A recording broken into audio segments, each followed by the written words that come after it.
John's 1956 TT week was quite eventful. After running out of fuel in the 350 race, he hit a cow in practice for the senior and had to use his spare bike for the race.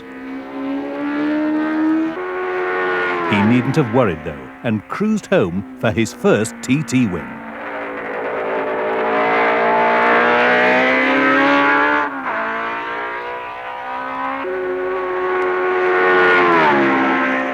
Further victories in Holland and Belgium meant that by the time of the German Grand Prix at Solitude, John was poised to take his first world title.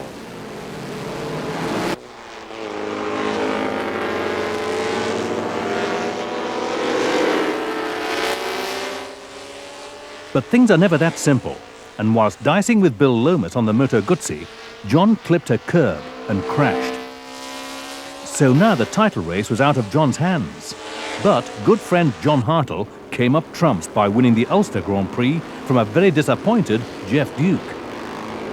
John Surtees, of course, had already won 3 races in effect. He'd won the TT, he won the Dutch, and he won the Belgian when I dropped out. Then I went to the Ulster Grand Prix and was leading John Hartle on the Works Norton in the wet. The rain had started halfway through the race, and overdid things at Leathamstown Bridge and fell off when I had 2 minutes lead.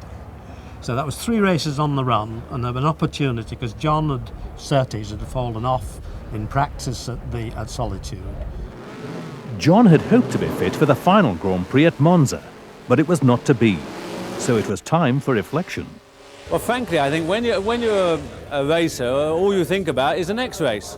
And once you've got a race over, you either sort of look as to why you didn't win it, or you're quite happy that you did what you set out to try and do. So, in a way, I suppose there's certain marks within one's career, and that is the time you win your first race. That's very important. Perhaps the time you win a first championship. But I think that the important race and the one you remember, or at least you think about the most, is the next one. And the next one was 1957, and John again had the 2 Works MVs and a 250 NSU, plus Nortons for the domestic scene. For the Golden Jubilee TT, there was plenty of opposition, with Italian Gileras and Moto Guzzis, plus the usual assortment of Norton, Matchless and AGS machines. Unlike today, the fastest riders are not off first. So at number 64, John will have a lot of slow traffic ahead. Worried about possible winds on the mountain, MV decided against the full fairing, unlike Gilera and Bob McIntyre. Longish push with this weighted machine.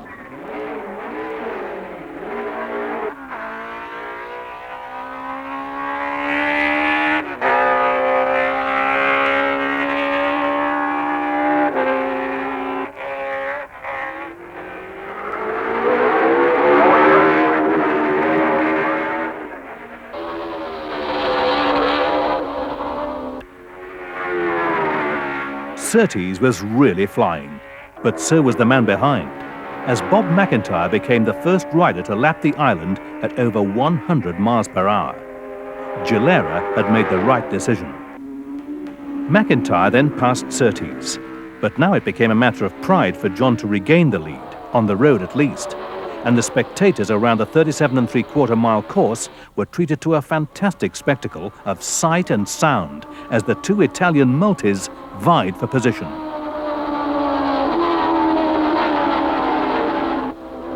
Keppel Gate.